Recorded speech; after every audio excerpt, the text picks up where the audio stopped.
Wednesday, the 15th of October, 2025. Hello and welcome to the daily podcast live on King FM with me, Alhagie Fati. And coming up in this edition, Barrow, I refuse to withdraw for Dr. Toure. African First Ladies in Banjul call for greater development advancement. Dusano declines to comment on the Thakto issue, but vote to face a parliamentary panel. Ex-government express reasons for suspending Tanje and Batakunku Alkalo. So those were the lead stories in the home front, and elsewhere in the international scene. Madagascar has a new military government, and Cameroonian long-time President Paul Biya is on the verge of leaving this seat. So that's and many other interesting stories are all coming in this edition. Be reminded you are listening to the daily podcast live on King FM with me, Alhagie Fati. But let's begin our daily podcast roundup with DW for all that you need to know about the African news. Declaring the presidency officially vacant. Colonel Randiaranira, head of the Army Personnel Administration Center, known as CAPSAT, now assumes the functions of the head of state under Article 53 of the Constitution and should conduct future elections. The transitional plan includes 2 years of constitutional reform with a referendum and suspension of 5 key institutions, including the Senate and the Electoral Commission. Recall President Andrea Jolina fled the country after announcing an attempted coup following weeks of protest by thousands of citizens over widespread corruption and utility shortages, including water and electricity. But with 10 military coups having taken place across the continent since 2020, what is the wider implication of the recent development in Madagascar on Africa? Professor Bafo Ajimandua is a regional governance expert. I wasn't too surprised that yet again we have experienced another military intervention in the democratic settings in Madagascar. It tells us that something may be fundamentally wrong with how we here in Africa we are practicing democracy. I don't think anybody is challenging the necessity for democratic rule, but the practice of it seems to be failing in many African countries. Failing because, one, democracy is not delivering the expected results in terms of helping these countries to develop economically, to improve the well-being of the citizens. And secondly, also because the governments elected through the democratic process appear not to be satisfying the expectations of people, especially in terms of the ability to provide their needs. In this particular case of Madagascar, we hear that there have been rampant interruptions of public utilities, and the government apparently is inability to rectify the situation, the accusations of corruption, basically the ineptitudes of government that seem to have infuriated the people to rise up and eventually getting the military to side with the people. So there's a need to really re-examine our practice of democracy to see how we can minimize the abuses of elected officials, and also see how we can find a way to collectively improve the economic standing of the African countries. So far, it's been more of politics rather than development. Professor Bafo Ajiman joins us later in the second half of the news for more analysis. In the meantime, let's take you to Côte d'Ivoire, where the political situation is fast evolving and remains tense. The joint opposition coalition known as the Common Front has announced plans for a new protest in the coming days to denounce President Alassane Ouattara's full-time candidacy. They have also condemned the recent arrests of their party activists by the National Security Council. These threats of protest come despite the government's nationwide ban on street demonstrations during the campaign period. Francis Boniface has more. The opposition coalition, known as the Common Front, strongly denounces the alleged misuse of the National Security Council, asserting that its current operations pose a serious threat to national unity. Established by a decree on August 8, 2012, the National Security Council's mission is to coordinate internal and external security and advise the President of the Republic on related matters. However, the Common Front argues that none of these responsibilities grants the Council the authority to override the Constitution or suppress peaceful demonstrations organized by the opposition. The coalition announced that it will soon publicly disclose the date of a significant national match. Additionally, it expresses strong support for all spontaneous matches planned to take place daily until the constitution is upheld. In light of this, former President Laurent Gbagbo, who heads the PPSCI, is calling for a meeting of his party's Strategic and Political Council this Wednesday. The purpose of the meeting is to assess the current situation and discuss the upcoming match against the ongoing electoral process. Despite these situations, incumbent Alassane Ouattara stated during a campaign event in Yamoussoukro on Tuesday that the elections will take place in a peaceful and secure environment. A report filed in by WADR's Abidjan correspondent Marcel Ariston-Blay and voiced by Francis Boniface. In Guinea-Bissau, reactions continue to treat the Supreme Court's rejection of Domingos Simões Pereira's candidacy for the November 30, 2025 presidential election. The major opposition leader and head of the PAIGC party was denied eligibility as a result of the late submission of his candidacy documents. This marks a historic moment as it is the first time the opposition PAIGCI will not participate in a presidential election in the country. Political observers suggest that appointing a successor to the party's president could have prevented this blockade of the opposition party. Alain Yerombalo, a journalist and political analyst from Bissau, offers his insights on the situation. Le candidat du PAIGC ne sera pas dans le starting box. The candidate of the PAIGC will not be in the starting box, just like his party. So this is what poses a lot of problems within the party itself, where there are already discordant voices that really directly attack the party and the president of the party, who is Domingos Pereira, on the pretext that he was very selfish in not favoring as the system, letting someone else pass, his vice president or someone else, especially since Article 43 of the internal regulation says that in case of prevention or the definitive nullity of the candidacy of the party's president, the vice president must take over the party, organize in 90 days an extraordinary congress to maybe appoint a new party president. That didn't happen. He stayed at the head of the party, and I think we are going to a collective shipwreck. Elections without the PAIGC, it's like we are missing a little bit of atmosphere. And here, there is still a feeling of an election in which there is still a very important aspect of the Bissau-Guinea policy. Il manque quand même un penchant très important de la politique bissau-guinéenne. Alain Yerombalo, a Bissau-Guinean journalist and political analyst. More stories coming up. And be reminded that you are listening to the daily podcast live coming to from our studios here at Talinding. My name is Alhagie, and let's continue with the DW for more enlightenment regarding our continent. In Nigeria, the next general election scheduled for 2027 could see significant changes if proposed amendments to the Electoral Act are approved. These proposed ratifications aim to enhance the conduct, transparency and inclusiveness of the electoral process in the country. WADR's Usman Omar reports that a key proposal is to hold presidential and governorship elections early in November 2026 and to resolve all election disputes before swearing in candidates. The ongoing amendment of the proposed Electoral Act marks the 8th review since Nigeria's return to democratic rule in 1999. This modification aims to address gaps identified in previous elections. During a recent public hearing, stakeholders called for more extensive electoral reforms to enhance transparency, accountability, and participation in the country's democratic process. Our democracy rests on the credibility of our elections, and unless these contests are freer, fairer, cheaper, and less contentious, we endanger the Fourth Republic.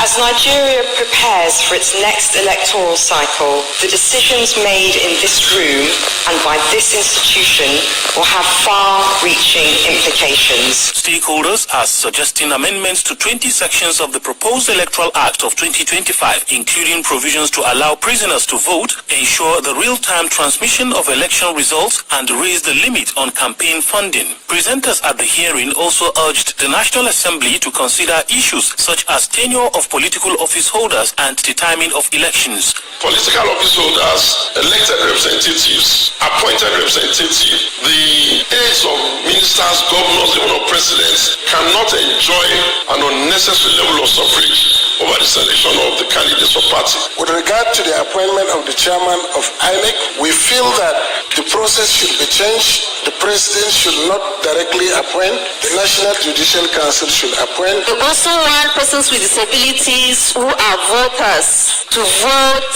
early before the official date of election. However, some proposed amendments, particularly those related to election notice and timelines, are dependent on ongoing constitutional review efforts, which will determine how soon these reforms can be implemented.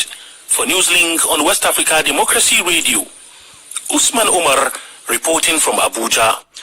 In Ghana, a civil society group, Democracy Hub, has filed a writ with the Supreme Court to challenge a memorandum of understanding between Ghana and the United States. This agreement pertains to the reception and temporary detention of deported West African nationals from the U.S. to Ghana. Democracy Hub argues that the memorandum is unconstitutional and illegal. The group is requesting an injunction to suspend the agreement, claiming it violates both Ghana's constitution and international human rights laws. From Accra, Nadiri Tete reports. According to Democracy Hub, the agreement, allegedly struck to ease U.S. visa restrictions on Ghana, permits the transfer of third country nationals from U.S. Immigration and Customs Enforcement facilities to Ghana for detention and possible onward rendition. The group argues that the deal violates Article 75, Clause 2 of the Constitution because it was never laid before Parliament for ratification. It also claims the arrangement breaches international conventions against torture and refoulement, which prohibit returning individuals to places where they may face persecution. Democracy Hub further alleges that at least 42 deportees have already been transferred in 3 batches and are being held under armed military guard at the Bundase military training camp in deplorable conditions without charge or access to lawyers. Timothy Selikim is a lawyer for Democracy Hub. Now, the argument that this is just an MOU, and it's neither here nor there. If you refer back sometime in 2015, there was an MOU between government and the USA concerning the transmission of some detainees from Guantanamo Bay to Ghana. That action went before the Supreme Court in the popular case known as Margaret Banco versus Attorney General. The court clearly indicated that the test of whether or not a thing is an agreement is an essential test. And this is a common position of the international community even held in numerous cases by the ICC. Whether or not a thing is a treaty is an issue of essence, not form. The Supreme Court has set October 22, 2025 to hear an interlocutory injunction seeking to halt the implementation of the agreement until the case is fully determined. Democracy Hub insists the matter goes beyond the rights of the deportees, saying it touches on Ghana's sovereignty, constitutional order, and international reputation as a rule of law state. For WDR, Nadidi Tete, Accra. Meanwhile, Liberian President Joseph Boakai has exercised his veto power by rejecting 12 legislative bills that were passed by the National Assembly. This decision, communicated to the House of Representatives on Tuesday, raises concerns about the statutory support, demographic data, and institutional frameworks associated. Be reminded that you are listening to a daily podcast live coming to from our studio.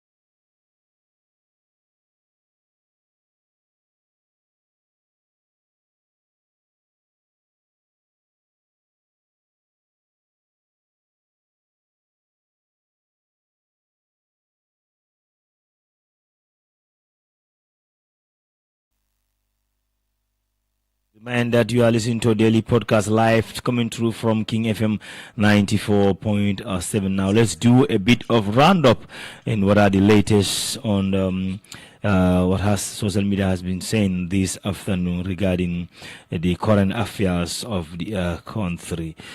Spain's ambassador to the Gambia, Rios Petty, has reaffirmed her country's partnership with Banjul during Spain National Day celebration at the Ibunjang Theatre as well. So that's also another developing story. And then a military government has been named in Madagascar. Michael, who is the current leader of the junta movement in Madagascar. Raila Odinga, Kenya former Prime Minister and a towering figure in the country's politics, has died at the age of 80 while receiving medical treatment in India, the BBC reports, citing family source. He collapsed during a morning walk and was declared dead at the hospital following a cardiac arrest as well. So those are the stories. Online too, the Supreme Court of the Gambia on Tuesday, 14 October, began hearing the constitutional case filed by the former Auditor General Modu Sise against the government of the Gambia, challenging the illegality of his removal from the office. Presided over by Justice Hassan B. Jallo, the court set timelines for both parties, granting the demand the defendants, Attorney Generals Dauda A. Jallo and Inspector General of Police CDM Thure, 21 days to file their defense, while Sise's counsel Lamin J. Dabo was given 7 days for rejoinder if necessary. The case, which raised questions about constitutional safeguards and the independence of the national audit, is set for substantive hearing between December 1st and 12th, respectively. So those are the stories that are trending on social media. Also, in another development, the newly formed Unite for Change movement has donated motorbike to their regional representative in the country. The Gambia Transport Union, GTU, has urged the government through the Ministry of Transport, Works and Infrastructure to establish a special fare adjustment committee responsible for reviewing and approving transport fare adjustment on a regular basis. So that's also another thing. The High Court of the Gambia, presided over by Justice Ibrahim Jaite, has ordered the comprehensive medical examination for Abulai Sanyang, who is facing charges of arson and judicial interference. Offense at the carry serve penalties, including life imprisonment. The ruling follow an ex parte motion filed by the Sanyang's defense counsel J. Jang and F. Bondi, seeking the court's intervention to obtain a medical report in support of their client's bail application on the health grounds. In delivering his decision, Justice Jaite described the motion as meritorious and ought to be granted, citing the statutory requirement of the new Criminal Offence Act 2025. He noted that the Act mandates that any accused person charged with a capital or serious offence who apply for a bail on medical grant must present a report issued by a qualified medical doctor employed in the government hospital. Justice Jait explained that Sanyan's earlier bail application was rejected because of the submitted medical report had not been issued by a government employee, a doctor, as required by the law. In granting the motion, the court issued two key directives. The Director General of Mile 2 Central Prison is ordered to facilitate the transfer of the accused Abulai Sanyang to the Edward Francis Multigen Hospital for a comprehensive medical examination. The Chief Medical Director of ESF is instructed to ensure that examination is conducted through and the result report is sealed and submitted directly to the court. So those were the latest that we need to, we have it on the social media link as well. Kemo Bojang Youth Council at the Carnivine Municipal Council, KMC, and spokesperson of the Unite Movement for Change, UMC, has firmly denied allegation that he had other members of the movement been financially influenced or paid by Mayor Talib Ahmed Bensouda. Bojan described the accusation as a baseless and a reflection of a misunderstanding of personal and political conviction. You cannot pay 20,000. You cannot pay 20,000 people, and for me, I can assure you that I have never received a dime directly as a form of a bribe or as a form of a token from Talib, his state. He explained that his decision is to join the Unite Movement for Change was a drive by personal conviction and I believe the need for young people to reshape the country's politics and culture as well. So those were the stories that we have for the social media. We take a short break and we'll be back with you on this daily podcast.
Be reminded you are listening to the daily podcast live coming through from King FM. As Econ face a reported $100 million divorce claim, the focus has returned to the failed business ventures and programmers' lifestyle, with new questions being raised about money, responsibility, and fairness in celebrity breaks up. So let's join these details. The report working, right? Not really. She was working. She was there.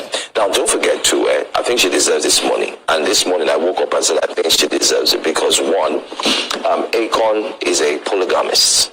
He's got 9 children. And he's always said that he believes that polygamy is African. He's a father of many nations.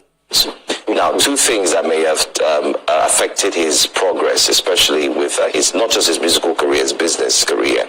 His business, basically, is 1, the polygamy must be there. Taking care of 9 children is not beans. Yeah, it's a lot. Secondly, he had invested in the Akon city, if you recall. Which, he wanted it to be the real life Wakanda in Senegal.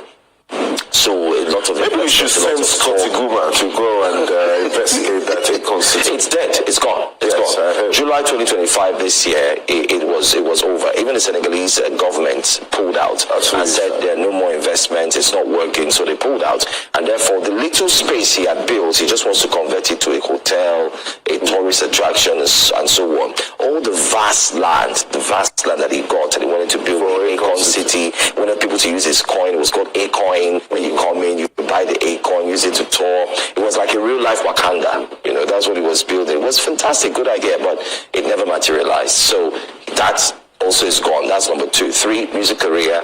Yeah, struggling. Did sign some very good artists, but it doesn't look good as well. So, I mean, it's so painful. They've stayed in this marriage for 29 years, and you wonder, I mean, why divorce? Why can't you just... But she's tried with 9 years, and somebody said she's a polygamist. It's a private matter, and I wish them all the best. Yeah. Yes, you hardly that the account that who is also facing another saga regarding his private life because his wife divorced and is asking for the larger share of his finance. So, Akon, that is the situation as we speak right now. And still, let's continue with our daily podcast round-off. This program bring you with all the latest that you need to know in the country and elsewhere as well. So as it comes, as we we deliver as it comes on this program. Let's check the latest on our home State House page of the Gambia and see what that they have been talking about, because as we see, the president is currently on a vacation at his native village of Mankamankunda. But what has they been writing on the platforms of the State House of the Gambia, the Facebook page? That is the extremes from HE, President Adam Barrow's statement delivered by Vice President Mohamed B.S. Jallo at the 12th edition of the Merrick Foundation African Asian Luminary Conference 2025. Your Excellencies, ladies and gentlemen, through your tireless initiative, you have brought light to many families, ensuring that our children received quality education, that mothers have access to proper health care, and that once forgotten communities now have a voice and a future. From fighting maternal mortality to empowering women economically, your work exemplifies compassion and leadership in action. You have demonstrated that real progress begins when we invest in people. We have a care for the sick and educate and young and empower the vulnerable. Indeed, your work is not only humanitarian in nature, it is a nature, it is national, that is a nation building in its purest and most impeccable form as well. So, those were the stuff that we have for you from the latest on the What's on State House this afternoon, their page as well.